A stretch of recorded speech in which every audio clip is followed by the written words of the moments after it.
camera speed. Now, here is a motion picture film.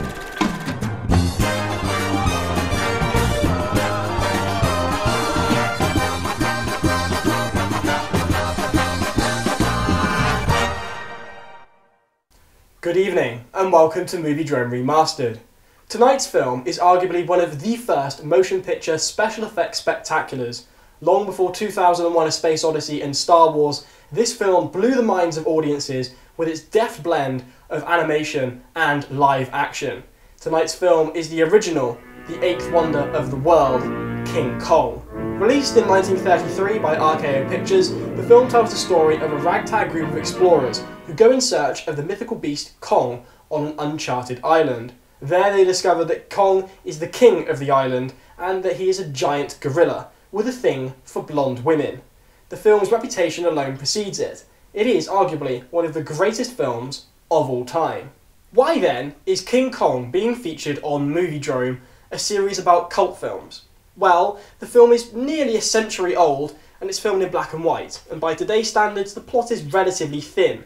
Not to mention, of course, that the film came out prior to the advent of the Hays Code, which meant that the many re-releases that followed and television broadcasts would have cuts made to the film, to the point that a lot of the audiences today haven't ever seen the film in its original form. Only the most ardent fans of movie monsters, horror and Hollywood history have. And I'm pleased to say that the BBC iPlayer has the film available in full without any cuts at all. So a film with an ardent movie fan base that is pretty much a genre film surely is a cult film by today's standards.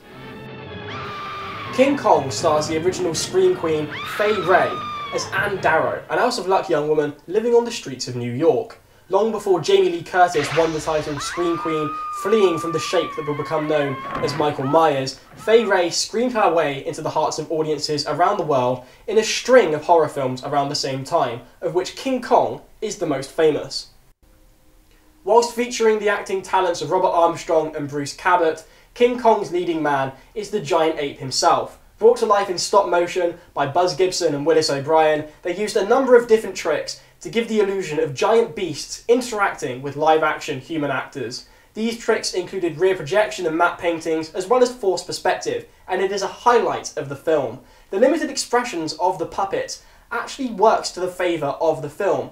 Just an eyebrow furrow can convey a huge range of emotion, sometimes better than King Kong's live-action co-stars. The film pushed boundaries in other ways too, and featured the very first full-length orchestral score in a Hollywood film, composed by Max Steiner.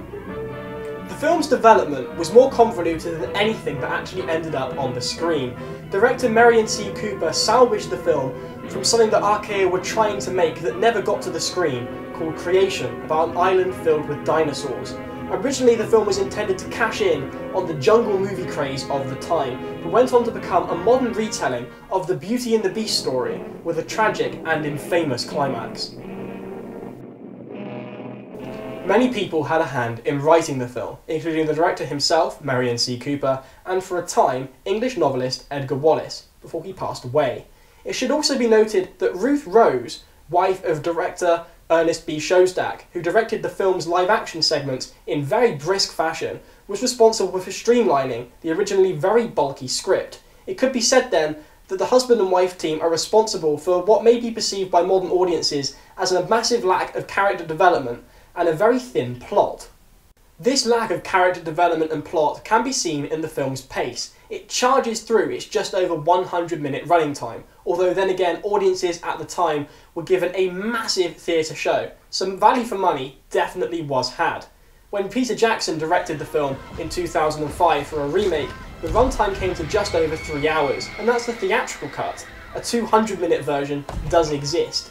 It must be said that the 2005 version of King Kong is a case where a remake was warranted and built on the original success. Disney, take note.